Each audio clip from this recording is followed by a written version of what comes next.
may be, and welcome to Observations. I'm here with Kirk and Scott. This was a big week, and I I can't say we, but certainly I have been very critical of the President of the United States. I'm not fond of any American. In fact, I'm very critical of the U.S. government, the U.S. military, patriotism, politics, and of course religion.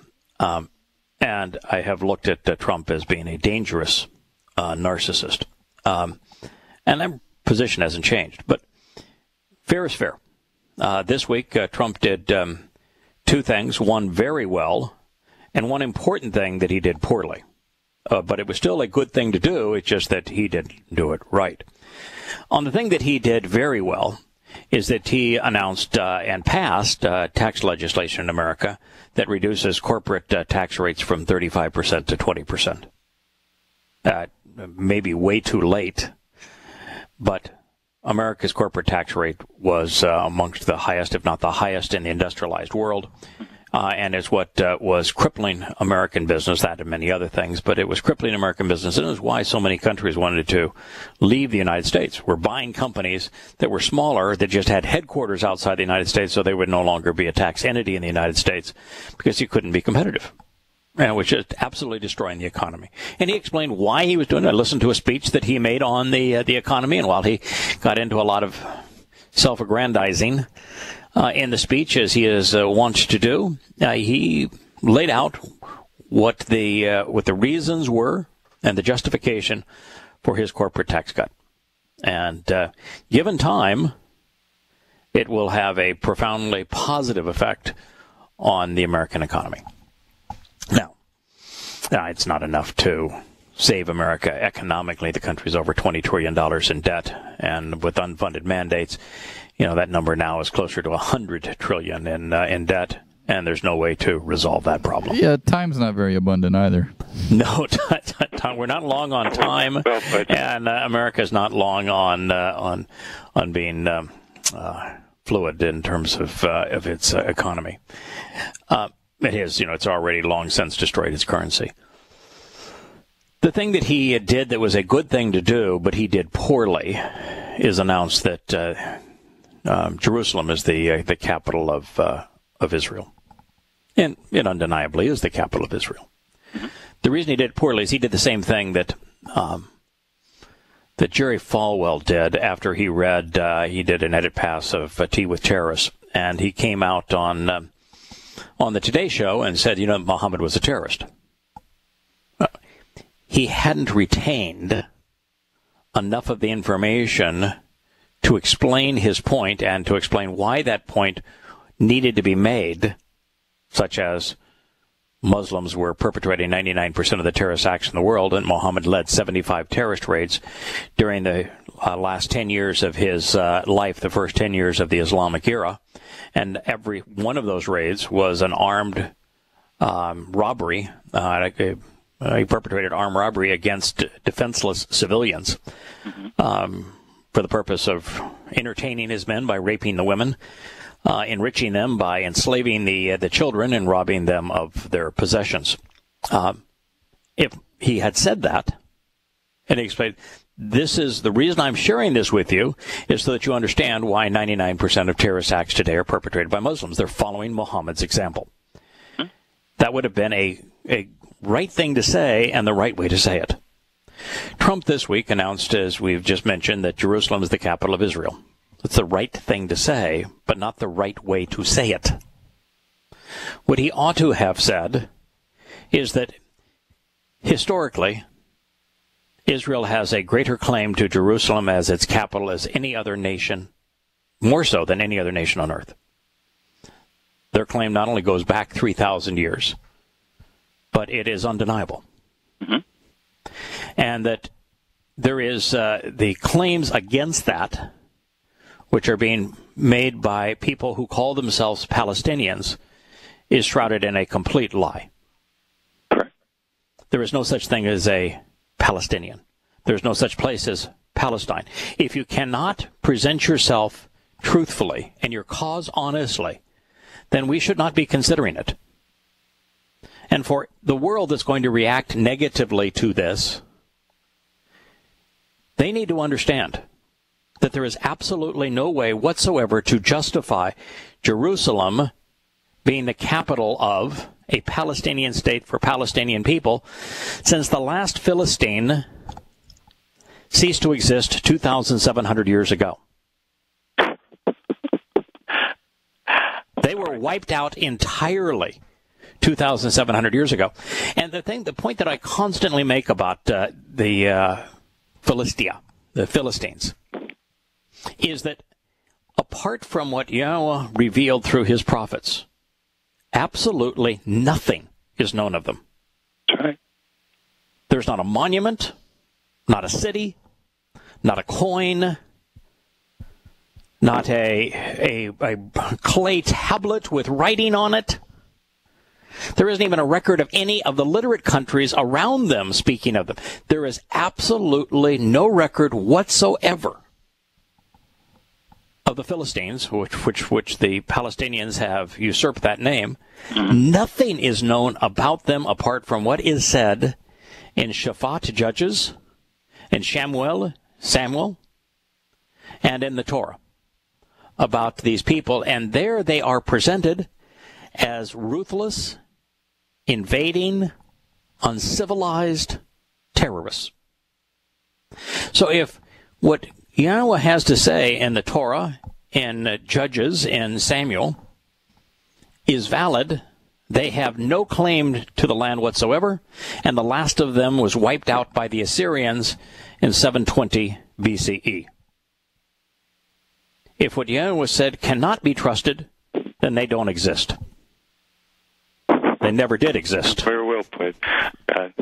Just think it through, people. So, and then the other thing he ought to have said is that there are claims now by a number of Islamic leaders around the world that by announcing the truth, that Jerusalem is the capital of Israel, that it's going to ignite violence across the region.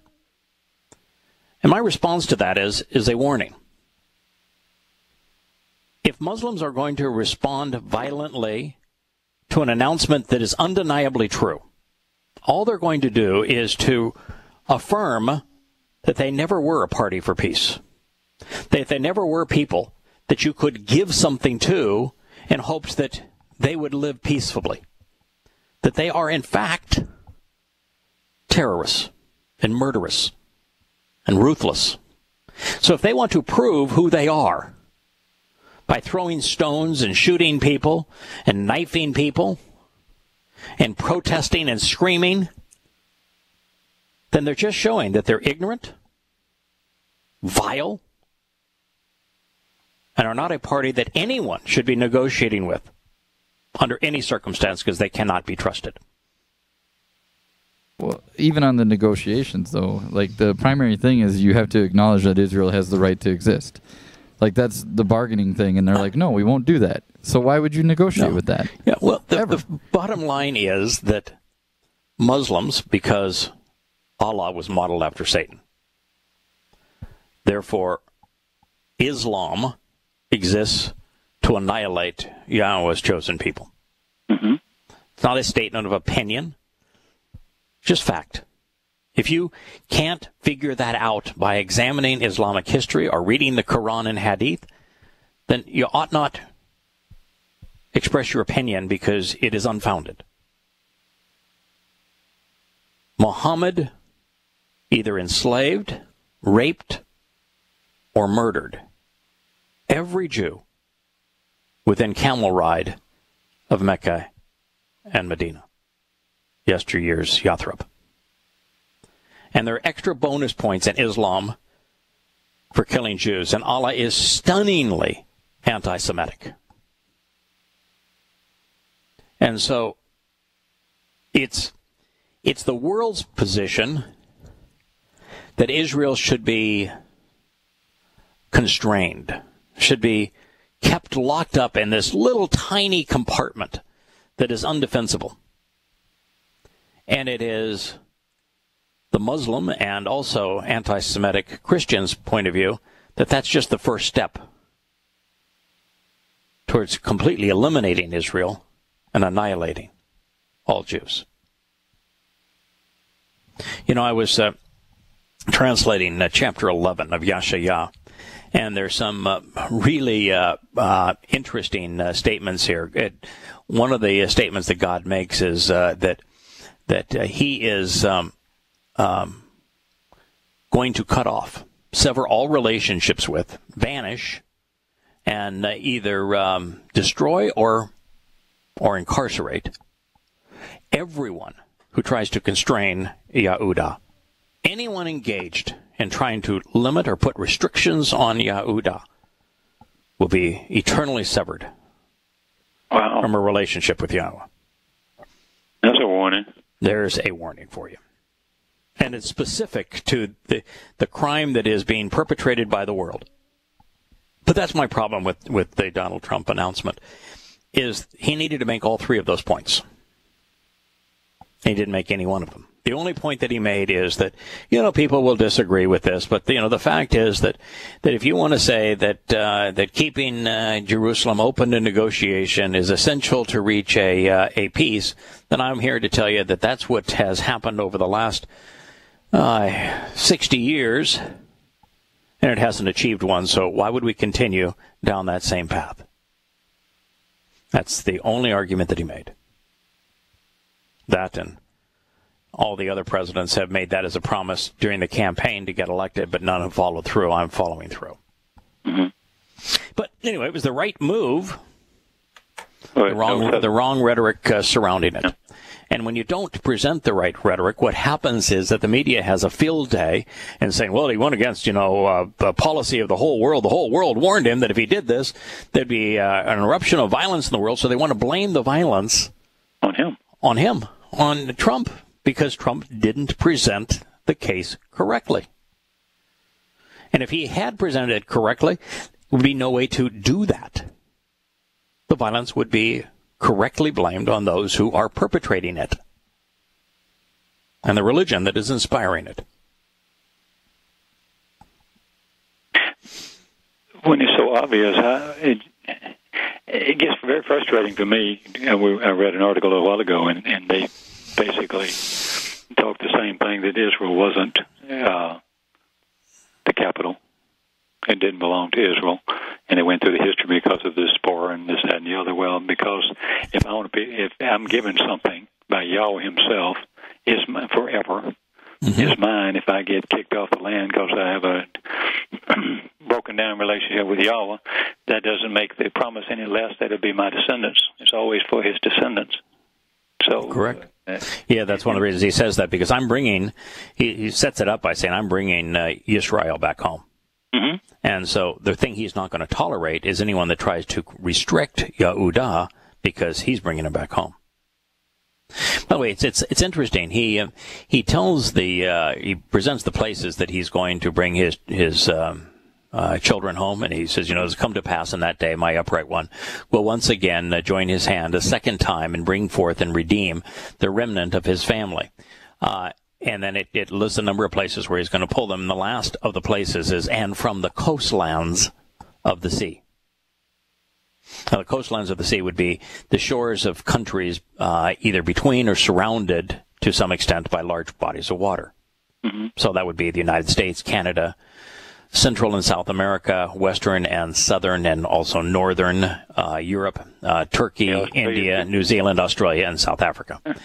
So I just wanted to do a quick analysis as to where Jews are today and what percentage of Jews that are still living in diaspora that represents. It was sort of interesting. There are 6.4 million Israelites, Jews, in Israel. Jerusalem. 6.4 million. In Israel, 6.4 million. There are 6.2 million, plus or minus 500,000, in the United States. The United States is the country that is routinely depicted as under which is just perfect for the United States, because it's the vowel aleph and then followed by the yod. Because it's literally the land surrounded by the two oceans. In fact, three, if you consider the Gulf of Mexico beneath it. Mm-hmm. So 6.2 million, all of those would be subject to this relocation event. Now, outside of that, there's 5 or 6 countries that represent a little over 1 million Jews. France at 450,000. That number is declining rapidly. Canada at 385,000. America's hat. The United Kingdom at 260,000. Russia used to be a very large concentration. Now it's only 180,000, and it's really declining rapidly because of the resurgence of anti-Semitism there. Argentina at 175,000. That's declining rapidly. And Germany at 95,000. Australia is at 115,000. How about Spain? There's not a lot. There's not still. No. As a matter of fact, I know they've called to get out. Yeah, like places like the Ukraine, which is one of the fastest declining Jewish populations because of the hatred of Jews there. Yeah. Spain, there are a grand total of 30,000. Wow, that's very small. Yeah. And it goes on down to places like, you get to Romania's 9,000, Austria's 9,000, Iran 9,000, Poland 7,000, Venezuela 8,000, New Zealand 7,000. And it goes on down to the point where Colombia is the last country with 4,000 or more. Greece declining rapidly, 4,000. And the whole country of India, 5,000. And when you total the world Jewish population that would be encompassed by the list that Yahowah provided, it would be 8.285. So 8.285 million will be rescued. Those who will not be rescued, that total is 265,000. So it's 97%. Yahowah's list is 97% of the world's Jews. I did think it was interesting that here's some countries that are mostly Muslim countries and the number of Jews in these countries. There's 18 Jews in Egypt. This is according to the CIA. 18. 100 in Pakistan. 30 in Yemen. And then fewer than 10, could be as few as 5, in Saudi Arabia, Iraq, Kuwait, Libya, Algeria, Sudan, Somalia, Bangladesh, Afghanistan, Malaysia, and Indonesia. Collectively, that's fewer than 250 Jews amongst 1,100,000,000 Muslims. It's 0.0002%.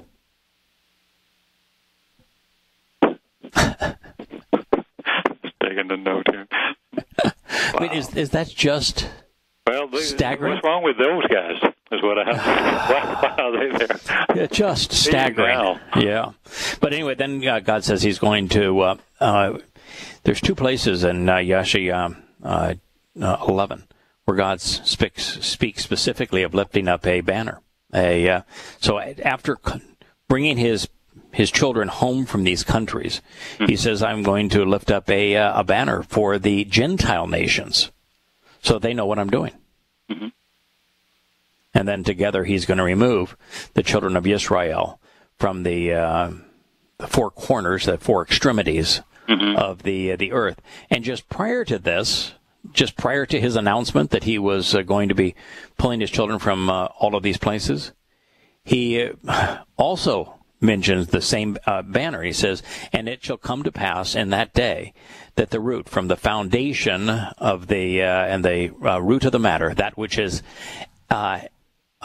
excavated and mined from the source by those who dig deep into the root of Yishay, that's the existence that would be Dod's father, who, to show the way, will stand up and present himself as a signal and banner for God's family. And then he says, even of him, Gentiles will also seek. So it's interesting. So it's a banner lifted up initially, this banner for His children, so that they know that He is going to be returning them to Israel. and that Gentiles who are open and observant and are seeking to know Yahweh at this time will also see this banner and benefit from it. Come to know. The next line is all about the extraordinary nature of Yahweh's home, and then he lists all the places he's going to be removing his children from. And then he says that it's going to come from the four corners of the earth. And as he is removing them from the four corners of the earth, he is notifying the Gentiles why he's doing so. So it's a ain't fair. Yeah, fair is fair. So it's really been an interesting review. And then after all of that happens, and Yahweh is saying that he's going to reconcile the relationship between Ephraim, the northern kingdom, Yisrael, and Yahowah specifically, and that there's going to be no more enmity and envy between them. He specifically says that any one who's engaged in trying to restrict the size of Yahowah will be completely severed, cut down, cut away, discarded. That's great news. Yep. And then it says that the remaining Israelites are going to wipe out the high positions, the elevated positions, the cache of armaments, by flying planes over those that are calling themselves Philistines. And that will be the last. Specify the place. Is it the Syria or the Lebanon where the Hamas is, and all? Or it says that most of them that they attack will be on the east side of Israel. Okay. So this is what's referred to now as the West Bank. West Bank, yeah. Yeah. That's what it says. So it is certainly an interesting glimpse into our immediate future. Well, that happens to be from chapter 19. We're still in chapter 9 in our review, so it'll be a while before we get there. What we had considered a week ago is we were reading Bereshith chapter 6. We read the first 7 statements, and this was the 7th. It kind of sets up what follows. Then Yahweh said, "I will remove the contamination of the descendants of Adam, which for the benefit of the relationship I brought into existence out of the Almighty's material realm. For concerning humankind, inclusive of the predatory beasts, the testimony of the slithering reptiles, and the winged creatures of the spiritual realm, surely I regret, as an expression of my sympathy, that I have engaged with them." That should be just heart-rending. Yeah, that God looks at humankind and said, "You're repulsive." I wanted, my whole reason for doing this is I had love to give, and you just turned out to be repulsive. You're unlovable. That's what he's saying. And what's interesting is that the description of these people, of course, this was the time of the Nephilim and the militant religious individuals, right? And just vicious for the fun of being vicious. I don't even think it's remotely possible that the Nephilim and their like of that today were even 1% as egregious as what we're witnessing in the Islamic world in terms of their day of rage. No, that's the very note I have on my little Post-it note here in comparison to this section to what we're reading in the very end times. Yeah. That's exactly, Nephilim. Yeah. That the way that people around the world, the United States has got the mightiest military in the world by many, many, many times, and broke Iraq, and broke Syria, broke Afghanistan, and caused this massive migration and further angered and enraged Muslims. I mean, what we've done is stupid. But you just look at how vile mankind. You look at the faces and the attitude and the behavior, particularly of the Muslims that are shouting that that Jerusalem is their eternal city. I mean, okay, so you're stupid enough to be fooled by a religion that was modeled after Satan. I guess I shouldn't be surprised that you're stupid enough to be fooled that Jerusalem somehow belongs to a mythical people now called the Palestinians. Well, all you're doing is saying you're stupid. But what's the relationship between a Palestinian and Islam? I mean, other than the same behavior, but they weren't claiming it for, if they were, which they weren't claiming it for Islam. The whole thing is stupid. I mean, any angle you take is the most absurd. Muhammad never went there. Oh, of course not. Well, he claims that while he was sleeping, when he was 54, 55 years old, and he's in bed with sleeping with a 9-year-old girl at the time. Was she that old? No, this was still. Oh, he was still in Mecca at the time, so he would have been 50, and she was 6. Yeah. So here's a 50-year-old having sex with a 6-year-old girl.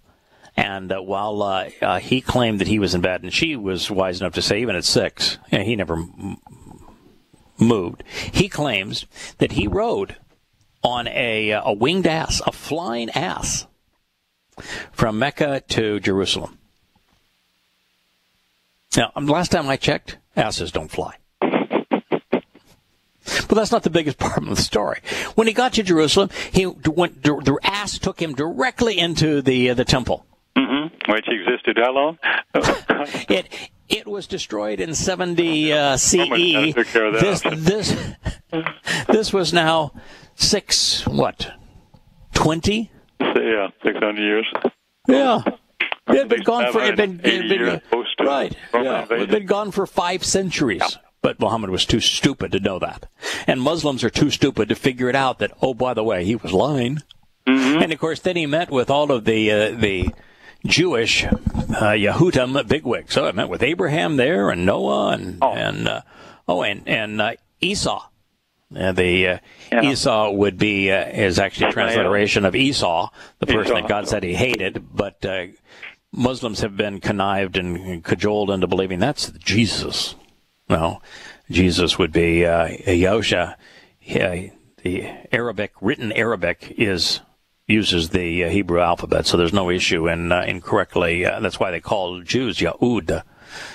Same language. That's why the Quran is called the Quran from the Hebrew Kara. Yeah. Anyway, he claims he met with all of the bigwigs, and then he wanted to go to see Allah in the seventh heaven, and so it is from the temple that his winged ass took him towards heaven. You know the first stop towards heaven?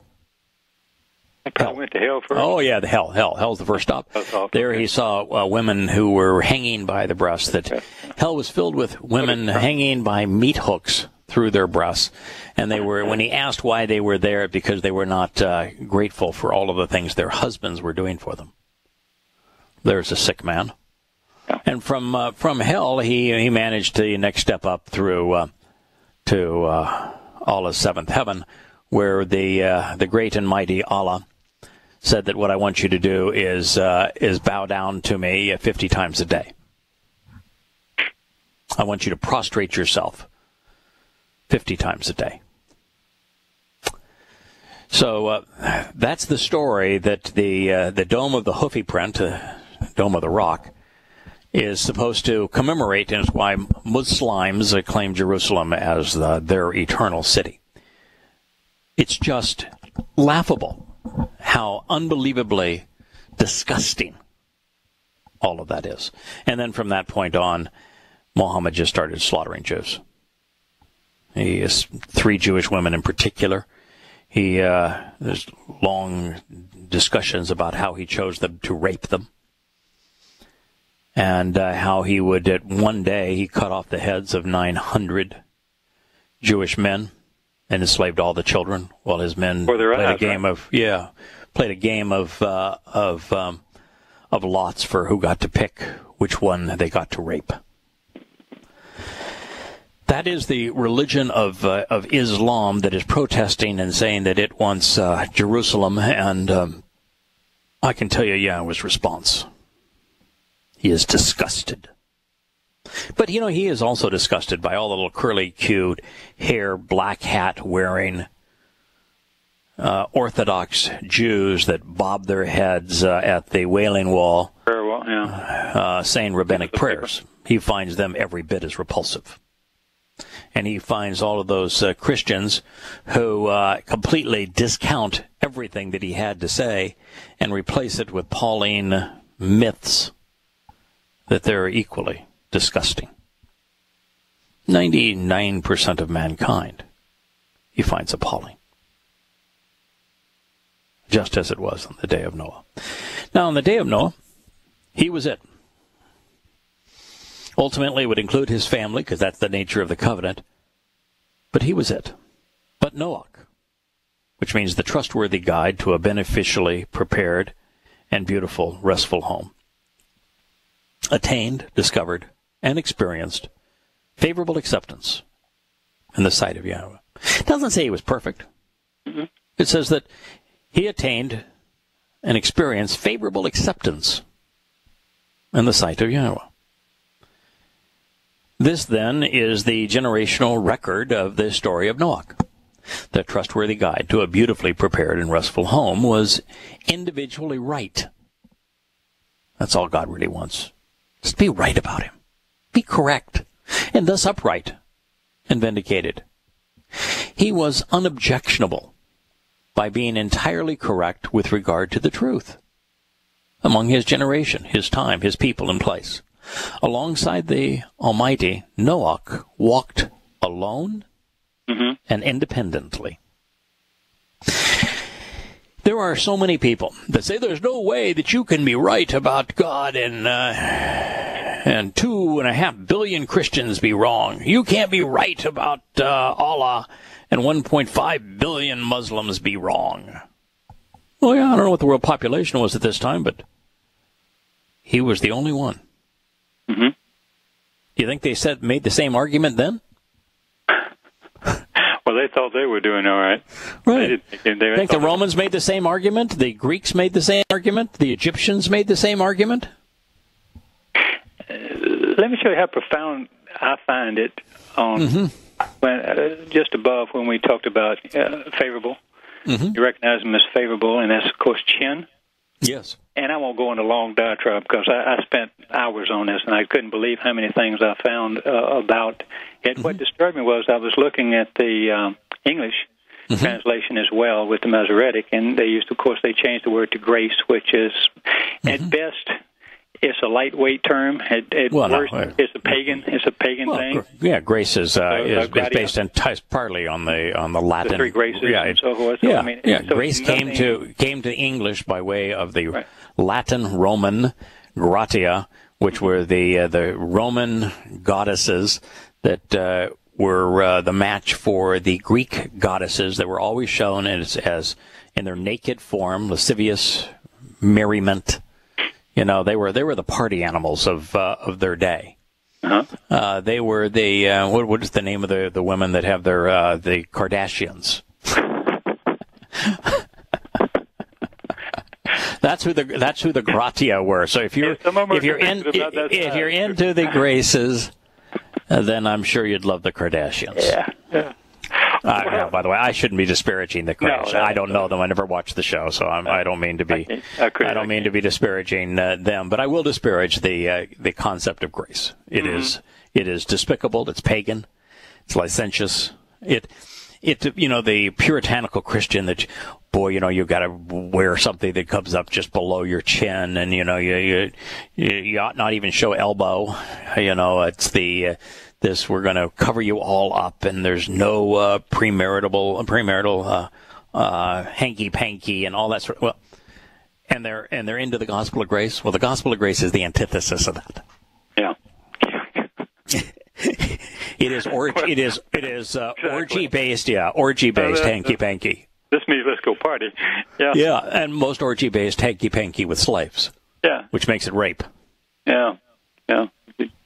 Well, that was my beef with the English theologians and the English translators, because they reverse all the meanings of a simple thing, and we're talking about our most fundamental thing. So I looked it up and a lot, and then I went to the verb and kanan. Kanan. Yeah, it's the basis of Yahowah Kanan, the name John. Yahowah Kanan. Yahweh's merciful. Mercy, display acceptance, and then it says to bestowal of redemption.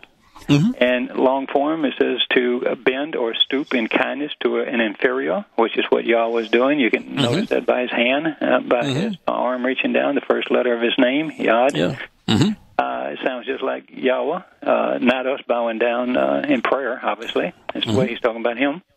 And you have kana or kana is to decline or bend down, to encamp. I thought was interesting because it tells us that Yahweh, number one, is lowering himself to be with us, number one, like Pesach, and then to encamp with us like Sukkah, or if you want, the 3 years when Yahushua was here, camping with us. Yeah, it's so amazing that they're... Now, all those meanings get lost. I got even more, but the Chen speaks of bowing down. No. But it's not the recipient that's bowing down. No. It's the provider that's bowing down. Yeah, it's the provider. It's God getting on his knees. Yeah.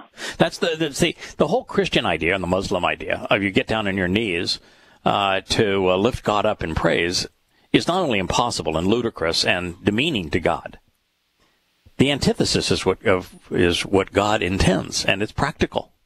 A loving father gets down on his knees to lift his children up in love. And that's the concept of Chen. It's of Yahowah getting down on his knees to lift up his children.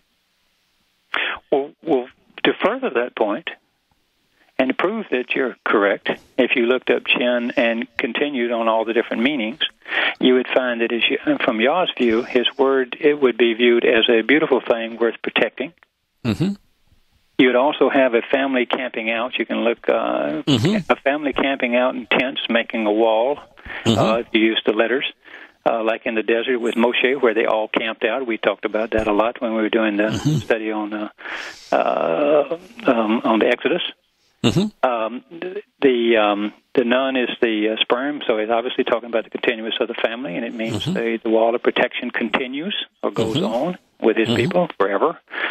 Then you have Kana, and the first thing is interesting about Kana I found was the first thing in setting up a tent is to arrange the poles, and the poles had a spear on the end, so it was a place of protection as well as an upright pole lifting up and giving you protection from the fences, and a place to support the upright is the upright point, so you get all the meanings of an upright pole. I mean, and all of that is missed because some jerk decided, well, we want to use grace. Yeah. And so here you have... It may be subtle and may not mean anything to a lot of people. To me, it just emphasizes how much trouble they go to, or how they just will not look at what he says and embrace all the things it says. Right. Correct. So, and Noah... Pardon my interruption, but... but Noah attained favor. Yeah. Mercy, acceptance, Chen, in the sight of Yahowah. And he did so the same way we do, by being right, by being correct. That's what it says here. He says he was unobjectionable and by being entirely correct with regard to the truth.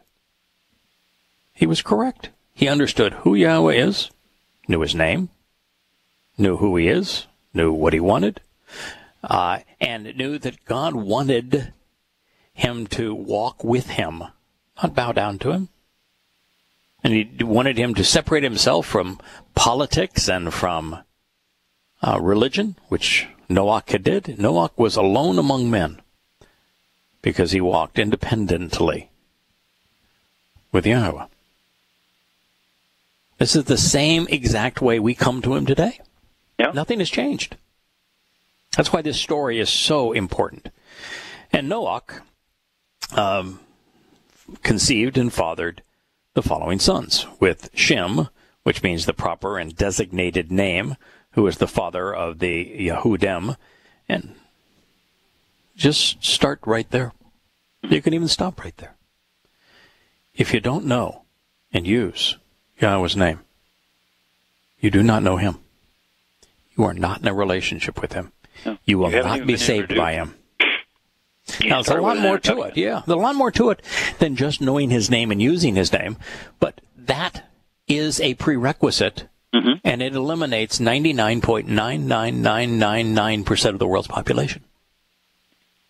Knowing and using his name is not enough by itself to cause one to become eternally part of Yahweh's family and be invited in his home, but not knowing and using his name will exclude you. And so it excludes all but 1 in a million people.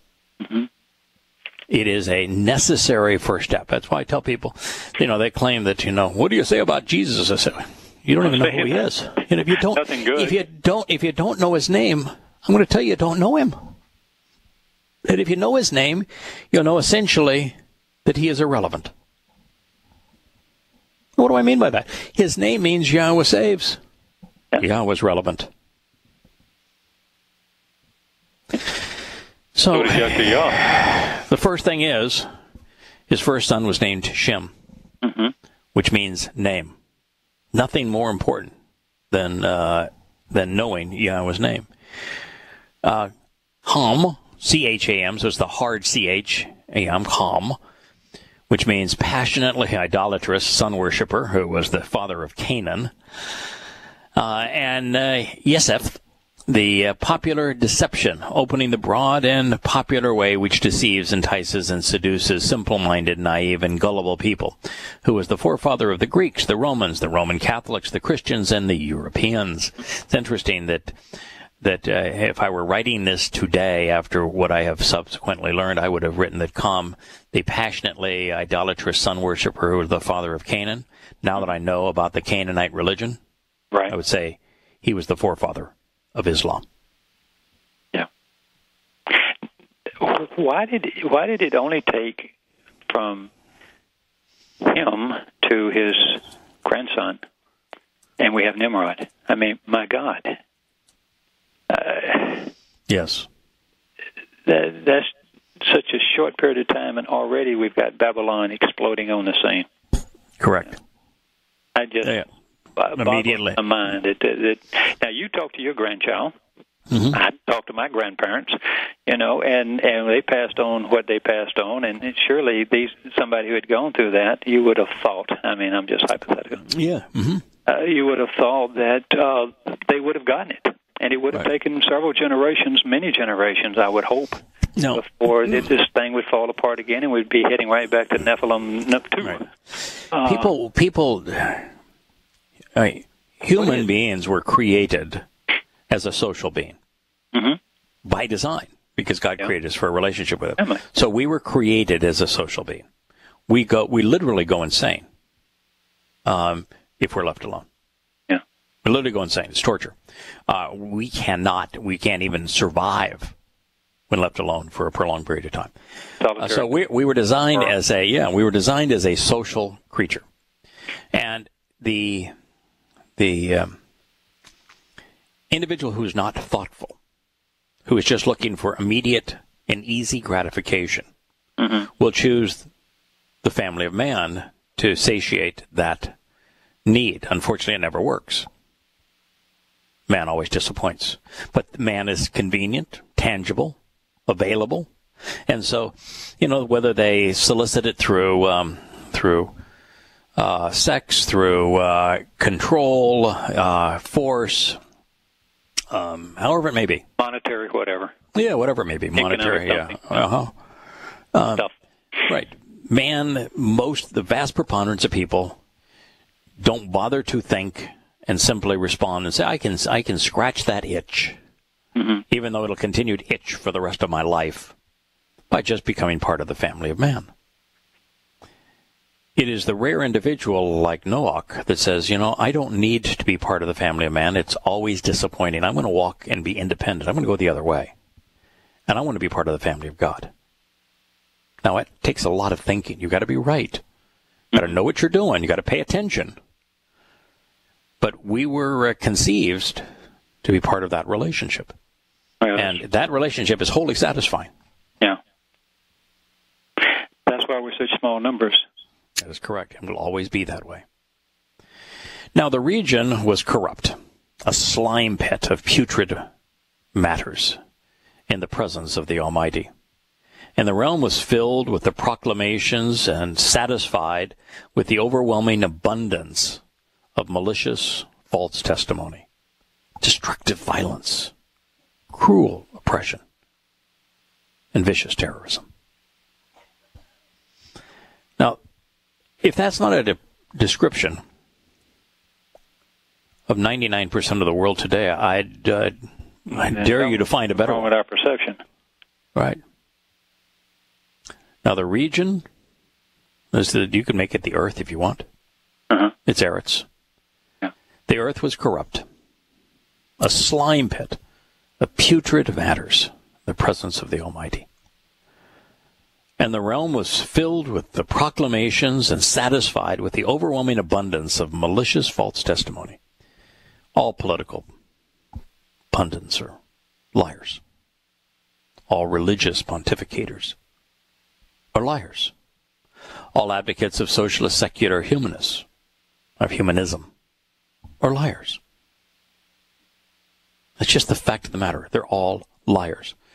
People are satisfied with false testimony, and it's overwhelming. And as a result, they're destructively violent, they're cruel, and they're vicious. They're terrorists. Go ahead. I was just going to say, speaking of that, I even went further with Shakath is written pictorially where words are separating from the doorway, the mark from the doorway. Mm-hmm. But you put the chet in between. So, I mean, at every level, that's what corruption does, and that's what they do. When we get later, we'll get into where they publish and speak and preach, and it's like that's the thing. It's so obvious reading through this to me that he's talking about. I know, yes, politics, military, because they're the enforcers and so forth, but it's religion. It's those words, those disgusting words of Paul, disgusting words of Islam. Of Islam, malicious false testimony. You talk about cruel oppression. You know how many women today are sex slaves? It's in the millions, just the recent ones. So it's in the tens of millions. I mean, It's between 45 and 50 million. Yeah. 45 to 50 I think that's million. Because I think South America, they basically kidnap them there and send them all over the country as well. But most of the women that are sex slaves are captured by just despicable people, but sent to Islamic countries. Yeah. And the reason they're sent to, the vast preponderance of them are sent to Islamic countries, and that's who's paying for them, is because if you're a woman who has been sent to Kuwait or Saudi Arabia as a sex slave, first they have the money because of the oil to buy them, and there's no way for them to escape. They don't have to put them in chains. They can't get prosecuted either. They can't walk outside of the house without being arrested. They try to escape. They're beaten to a pulp. Their passports, they don't even have any passports. They're brought in illegally. They can't leave, and there is nothing they can do. If they even went to the U.S. Embassy, the U.S. Embassy won't do anything. And so that's where the majority of them go, and it's legal in Islam to have sex slaves. Yeah, I grew up where we were taught to hate Russia because they oppressed their people, and nobody ever speaks to this issue. No. It's interesting. I did a number of shows on how the most abusive institution outside of the Roman Catholic Church and fundamentalist Islam in terms of women was the U.S. military. Oh, yeah. And that a woman is 8 times more likely to be sexually abused while in the U.S. military as she is outside of it. Mm-hmm. And that only 1% of the perpetrators of sexual abuse in the U.S. military are actually prosecuted and held accountable. 99% are not held accountable. And the vast preponderance of women who are the victims of sexual abuse in the U.S. military are victimized by their chain of command further, rather than finding remedy. And I always wondered, why did the Congress allow the military to continue to handle those cases internally with the military justice system as opposed to turning them over to the civilian courts?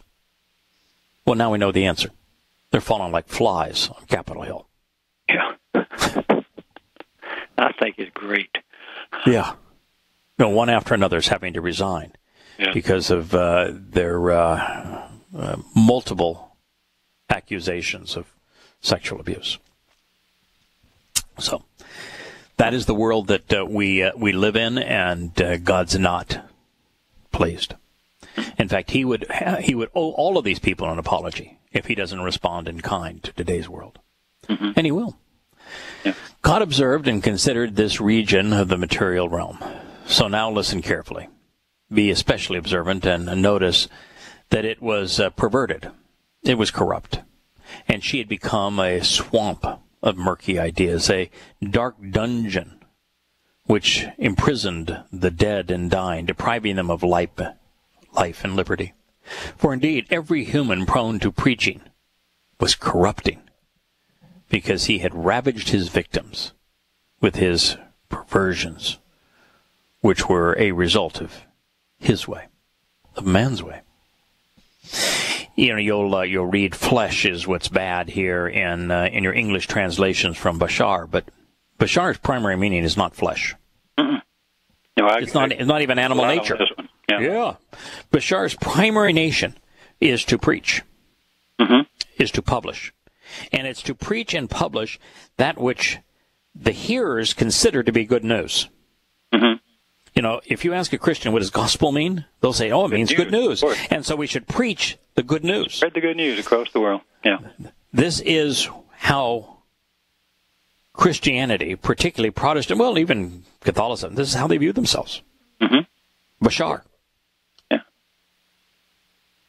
You challenge when the people out there, if they haven't read it, when they read that, you challenge them to that it could be, and this is the one where you're challenging whether it can be read either way. Mm-hmm. Or is that a little bit later?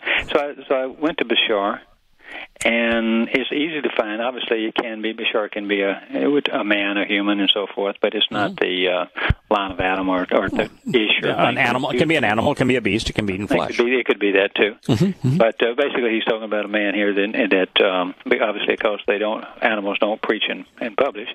But Bashar is very easy to find. Is to bear tidings or to bring. Bring or tell or present the news.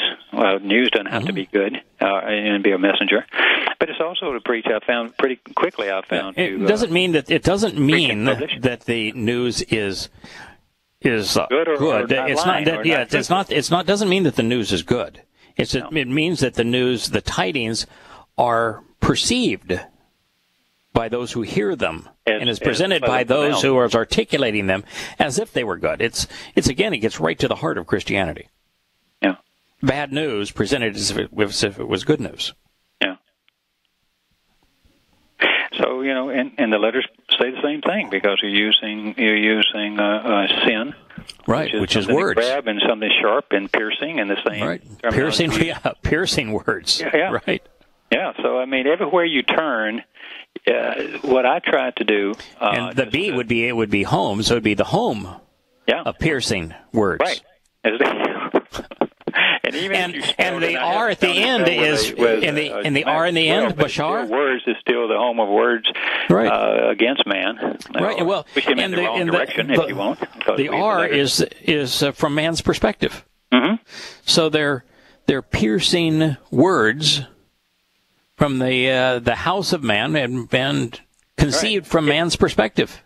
You can find no relationship to Yahowah in this word, as far as where we're looking, Elips or Yod and so forth. So this is all mankind doing what he's doing to man.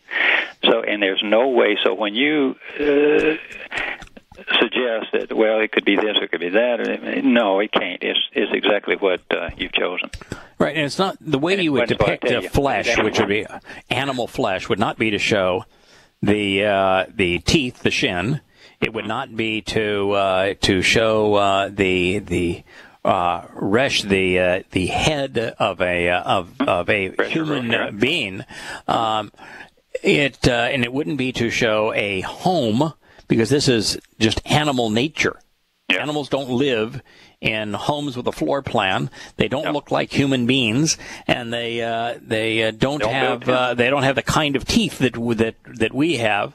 They're fang teeth. That's not how shin is depicted. Those are not the letters that you would use to describe flesh. No. No, it means it's the house of human words, of words spoken from the human perspective. That's what it means. That's what the letters convey. So is no problem there. I mean, it's very clear if you look a little bit. Yep. And that's how it was those words, that preaching, that ravaged his victims with his perversions, which were the result of his way. God even explains it following the use of Bashar. So then God spoke. And if it was just because they were animalistic, God loved the animals. God does not have a problem when a lion eats a gazelle. Doesn't have an issue with that. Doesn't bother him at all. And the way they were not doing something wrong. He's eating and feeding his family. Right. It's the way they were designed. Yeah.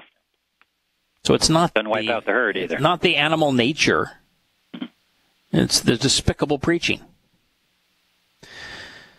So then God spoke while approaching Noah. A limitation constraining every human prone to preaching has come.